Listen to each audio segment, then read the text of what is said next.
I'll call the meeting to order. We ran a little bit late on stationary source, so let's get started on this one. And may we have a roll call? Yes. Councilmember Luciano, Supervisor Hahn, and Supervisor Perez are absent. Supervisor Bartlett, Here? Mayor Mitchell, Here? Councilmember Robinson. Here.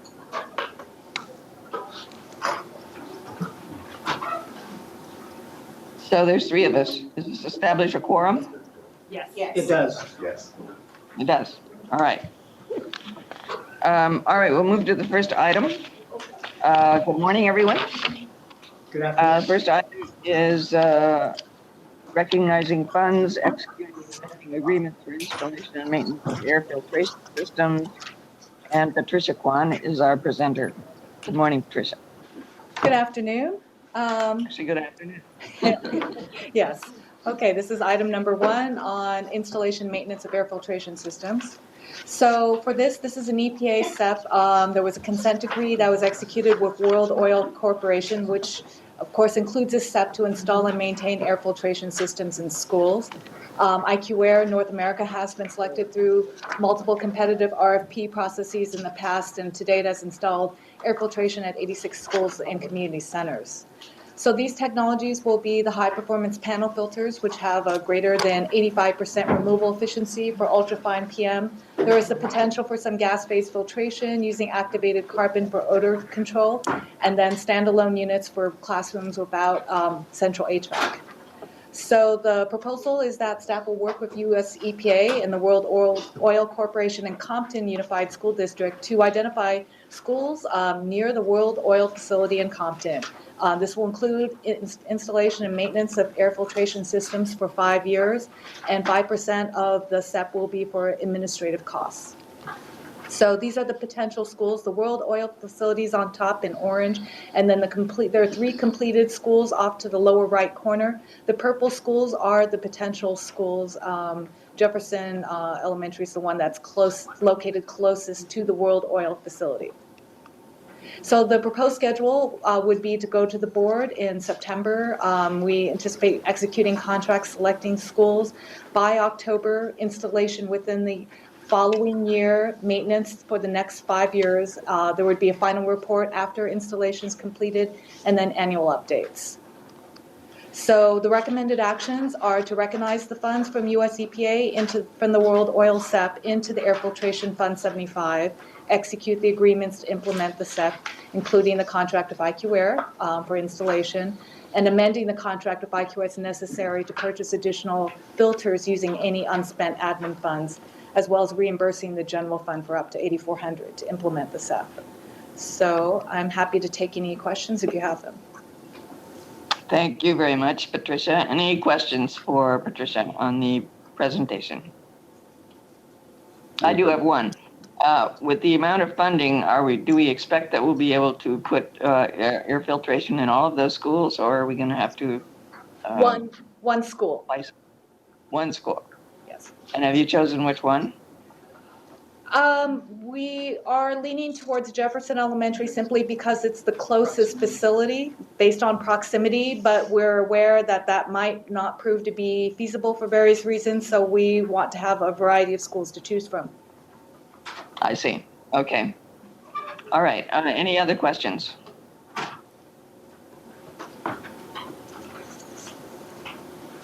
None. Okay. I think I'm looking for a motion to approve this. There's no public comment on this item.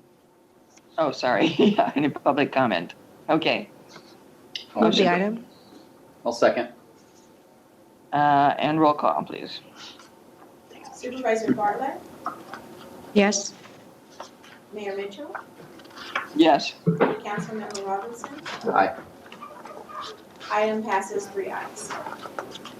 Thank you. We'll move to item 2, which is adopt a resolution recognizing funds for fiscal year 2018-19 from the Carl Moyer State Reserve Program.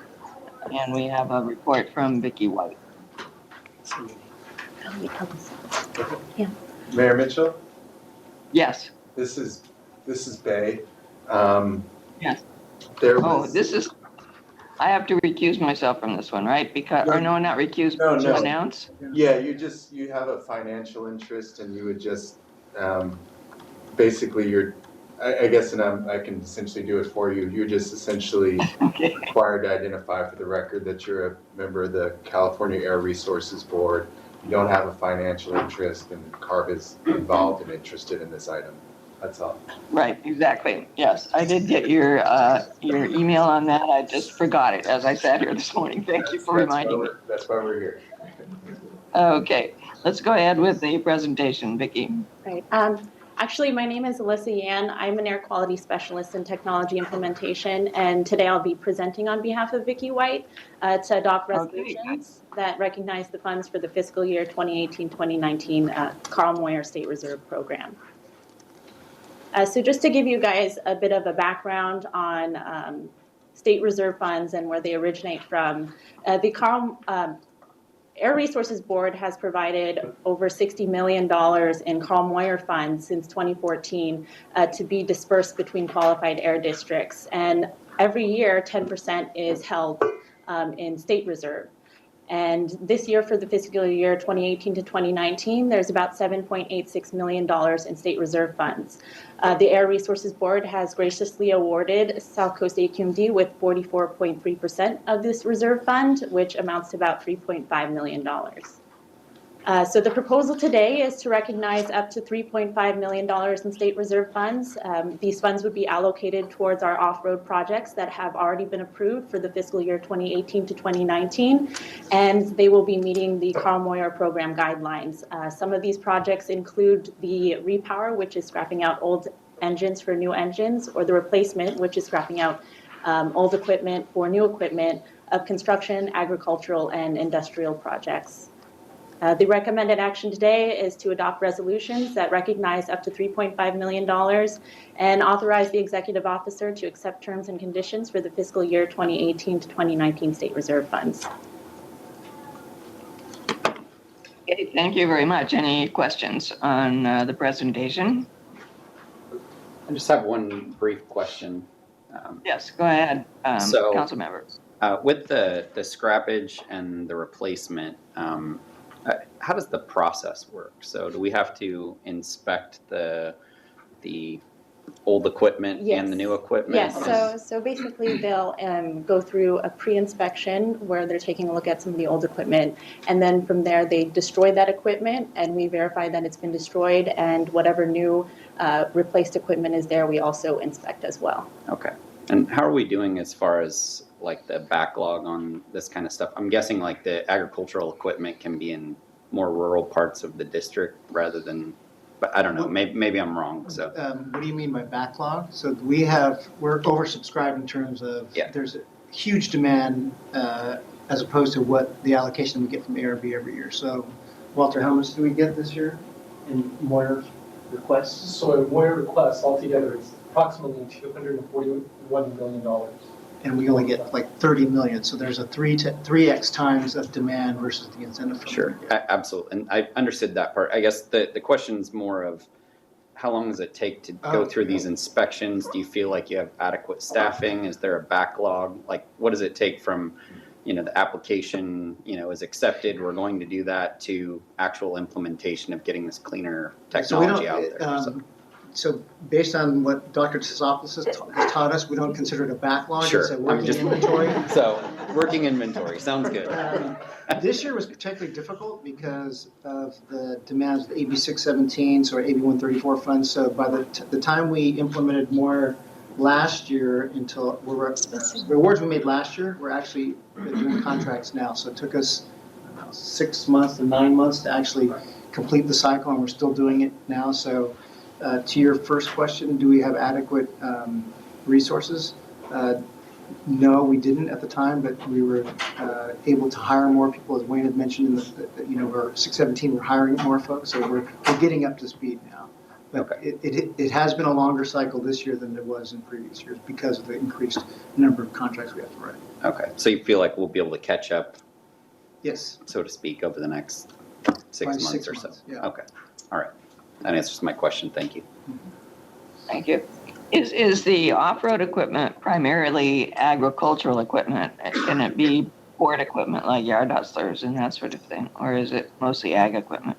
Are you specifying only for the state reserve funds? If so, it's gonna be focused mostly on off-road construction equipment. Mostly on off-road Construction. construction with some agriculture. However, additional funding will be available for ag equipment from the farmer program. Funds from the farmer But even program. farmer is, we believe we're underfunded Grossly by about inadequate. 5x, yeah. So Wow. even Okay. ag equipment, we had a backlog or oversubscription request about 5 times what we're given. Okay, any other questions? Okay, this item does also need a motion, correct? I'll move Yes. the recommended action. I'll second.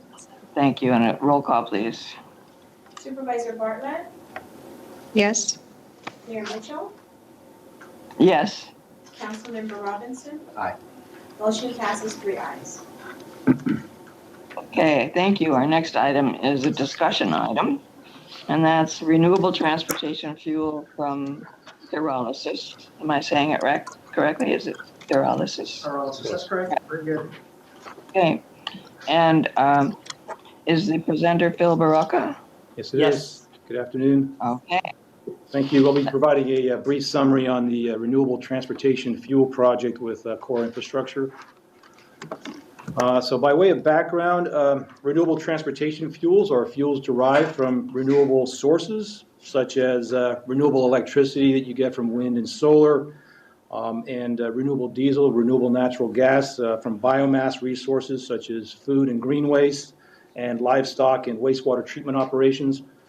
Renewable transportation fuels play an important societal role in helping to address issues such as energy security, reducing dependency on petroleum, providing a responsible and productive way to utilize and manage bio-waste, and reducing greenhouse gases and short-lived climate pollutants and criteria pollutants when used in zero and near zero technologies. Biomass-based renewable transportation fuels have very low greenhouse gas potential or low carbon intensity scores. As a result, they generate significant greenhouse gas credits in both the federal renewable fuel standard and the state's low carbon fuel standard programs. These credits, when sold through each program's respective markets, provide a significant source of revenue that can lower fuel producers' capital expenses, and through credit sharing and offtake agreements, provide the consumer with lower fuel costs, which in turn can incentivize the adoption of zero and near zero emission transportation technologies. So renewable transportation fuels like renewable natural gas are processed to meet fuel grade and vehicle OEM standards and are considered drop-in fuels that are ready to use in existing vehicles. Hence, renewable natural gas is fully usable in today's near zero emission natural gas engines. And the same can be said about renewable hydrogen derived from biomass as having improved environmental benefits when its feedstock comes from biomass versus fossil-based sources. So these are some of the more recent governing board approved biomass to renewable transportation fuel related projects. The CR&R anaerobic digestion process in Paris is where CR&R is collecting food and green waste from their customers, converting the biomass into renewable natural gas that CR&R uses to fuel its fleet of CNG and near zero emission vehicles. The RNG has a carbon intensity of -22. Rialto Bioenergy Facility is a new project, not yet contracted. The project will use both anaerobic digestion and pyrolysis technologies to process residential and commercial waste, as well as biosolids from wastewater treatment operations to produce renewable natural gas. That will be supplied to the natural gas grid, and offtake agreements secured to use this fuel in near zero emission vehicles. Ontario CNG is a local retail fuel station that sells various conventional and alternative fuels. The AQMD helped fund the expansion of this station through increasing compression to accommodate heavy-duty natural gas vehicles and to dispense renewable natural gas. You're not going to go into detail on each one, are you? Okay, so The important point on Ontario is it basically secured a renewable natural gas offtake agreement. That carbon intensity of that is about minus 270. Between their own business model and these LCF and RIN credits, the operator is very competitive in pricing for CNG. I think the point is that the board has supported renewable fuels for quite some time, and the technology that Phil's going to describe very succinctly in the following slides is the last one, core pyrolysis, which is taking an unusual feedstock and potentially creating both RNG or renewable hydrogen. Okay, moving right along. This is the pyrolysis process. So in the pyrolysis process, basically is where it's a thermal decomposition process that takes the feedstock and decomposes in the absence of oxygen. Process results in an energy-dense pyrogas that's comprised of methane, hydrogen, carbon monoxide, carbon dioxide, and a solid product known as biochar. These fuels are further processed to produce a renewable grade fuel. Some of that fuel can actually be cycled back into the system to help to offset some of the natural gas that's used in the production of all of this. So a little bit of history on CORE. So CORE basically engaged in a 5-year pilot study with the LA County Sanitation District in Carson to assess the feasibility of converting their biosolids from the wastewater treatment process into renewable fuels. The study provided CORE with a better understanding of the pyrolysis process and design parameters that would enable a commercial scale operation. So following this study, CORE actually identified a commercial site in Rialto, applied for permits from the city and the South Coast, and received these permits in 2015. So in 2016, CORE approached the South Coast for funding to support the commercial operation in Rialto and to focus their production on renewable natural gas. In September of that year, the governing board awarded $2.5 million, and a contract was executed in October. The project includes completion of the facility and demonstration of RNG production and use in near-zero emission vehicles. So this is some of the equipment that CORE actually had constructed at the time of the Rialto contract. So you have the pyrolyzer system and the gas cleanup systems. These are photos that were taken at their Paramount warehouse. So subsequent to the commercial project in Rialto, subsequent to that project award, CORE initiated discussions with SoCalGas about conducting a field test demonstration of CORE's system on an unused commercial site that SoCalGas owns in downtown LA. It's also referred to as the Olympic site. The proposal was subsequently presented to the South Coast, and in March of 2017, the governing board awarded $1 million from the SoCalGas Settlement Fund to be cost shared with $1.5 million from SoCalGas. The contract for this project was executed in April, and South Coast AQMD research permits were issued to CORE in October. The project includes construction and commissioning of the equipment and testing various feedstocks for gas composition and productivity, and to assess factors in the feasibility of developing a commercial operation. In 2018, in the first quarter of 2018, CORE initiated permitting efforts for the Olympic site with the City of LA Fire Department, the Department of Toxic Substance Control. In the second quarter, CORE informed the South Coast that they are selling their Rialto property, expressing an interest in locating the commercial operation in Los Angeles and an interest in pursuing renewable hydrogen. The South Coast notified CORE that the sale of the Rialto property triggered a termination without cause provision in the contract that would require CORE to refund the South Coast for its payments made on the Rialto project. In October, the district's general counsel issued CORE terms to rectify the Rialto matter that included demonstrating the feasibility of the technology at the Olympic site and identifying a new commercial site by June 30th of this year. To close out 2018 and months of discussion between CORE and the LA Fire Department, CORE finally got their city permits in November. So this is also pictures from December of 2018 to show that the equipment that was at their Paramount site had now been relocated to the Olympic site. It's important to note, too, that the Department of Toxic Substance Control's condition of providing an asphalt cap was also complied with. And all of that concrete pad that you see is all new to basically accommodate all of CORE's equipment. In 2019, staff continued their efforts to work with CORE in meeting the June 30th deadline and began biweekly conference calls with CORE and SoCalGas to assess the progress of the project. At the outset, CORE informed us that two issues were hampering construction efforts, weather and on-site electric power. So as hopefully many of us recall, downtown LA did experience above average rainfall this year, with the greatest rainfall actually happening in January and February and continuing on through March. The electric power issue was determined to be unavailable at the site and that portable generators would need to be used. So staff has helped CORE work through permitting efforts for a portable generator that they will subsequently rent as the project moves to commissioning and testing. Any electric power required at the site right now is being supplied through a smaller generator set. In 2019, continuing on with 2019, CORE actually had recommenced construction efforts in May. Staff also commenced periodic site visits in May.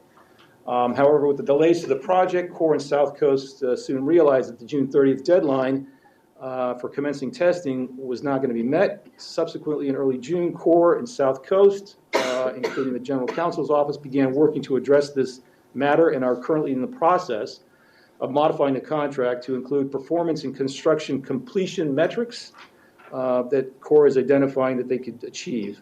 These construction metrics, just to let you know, are also being used in site visits to have ongoing assessment of the project completion. All parties are expecting construction to be very close to completion by the end of September. And so going through the next few slides, is going to show you some of the photos that we've taken in our site visits, showing that the char augers and other equipment have been manufactured and brought to the site. Piping over here on the left is going to a flare system. Again, additional work that's being done here. And then this is the feed hopper that was constructed and installed in the middle of June into July. Other structures are being put in place to put in the gas and water pipes. I have photos that I took on July 23rd. That was just Tuesday. And subsequent to even that day, the piping for gas and water has already been installed on the on the west side of the site that is going to be extended through the central and western parts of the site. So my last slide. So construction of field test site is ongoing. The biweekly sites are still, biweekly site visits are continuing. We are continuing our dialogue with SoCalGas. The second to last bullet item I need to point out, we are actually not looking to extend the contract for 60 days, but actually to do a contract modification that will revise project milestones and completion dates. And finally, prepared to return to the committee to provide additional updates on the project. Thank you. Okay, thank you very much. Questions on the project? It's been a bit of a rocky road, hasn't it, for this one? But perseverance pays off. Okay, this is just discussion item. It doesn't require any motion. I neglected to ask whether there was any public comment on the other two items that came before us. Is there anyone that wants to make public comment on items 1 or 2? We had asked, or 3? and there was none. There was none. Okay. Mayor Mitchell, I do have a question. Yes, go ahead, Supervisor. Okay, so I understand instead of the extension of the contract for 60 days, we're going to now work on project milestones with new completion dates. Do we know how far this is going to be pushed out? Any estimation of time? Right, so the estimated completion of construction should be by the end of September, which would then be followed by the commissioning of the equipment and commencing testing. Okay, and then once the project is complete, do we know what the capacity of the Olympia test site is? Yeah, it's a great question. It is really a field demonstration. It's not a commercial scale at this point.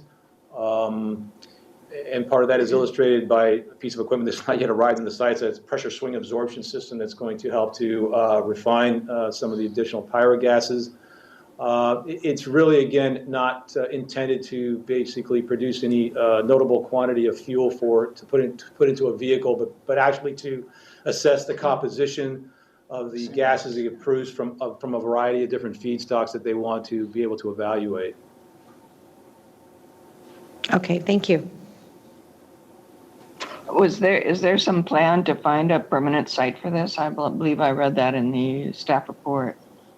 Yes, so Mayor Mitchell, as part of the Rialto project being closed or completed, there were two requests. One was to show progress on the existing technology, but the second was to identify a viable commercial site. And so they're still on the hook to do that. I think the technology providers are hoping they can remain at the Olympic site in LA, but they have to negotiate that with SoCalGas. And I think SoCalGas is waiting to see how viable the technology is at the end of this project. So we probably won't know where that commercial site is going to be located until near the completion of this project.